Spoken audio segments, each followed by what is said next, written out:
ይግባው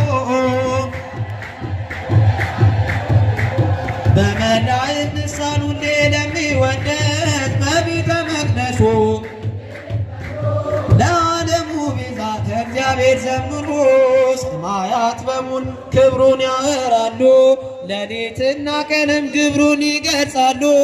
እግዚአብሔር ሆይ አንተ ድንቅ ነህ ይላሉ። እግዚአብሔር ሆይ አንተ ድንቅ ነህ ይላሉ።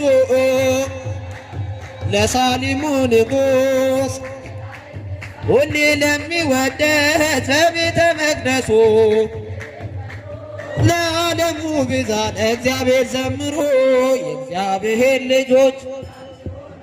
ታቦታቱ እየወጡ ስለሆነ ሁላችሁም በጭብጨባ በጭብጨባ ታቦታቱ እየወጡ ስለሆነ አሁን ሁላችሁም በጭብጨባ የቃል ኪዳኑ ታቦት በወጣ ጊዜ ወደ ሰፈር በገባ ጊዜ ይላል አንደኛ ሳሙኤል ምዕራፍ 5 ቁጥር 5 ላይ የእግዚአብሔር ቃል ኪዳኑ ታቦት ወደ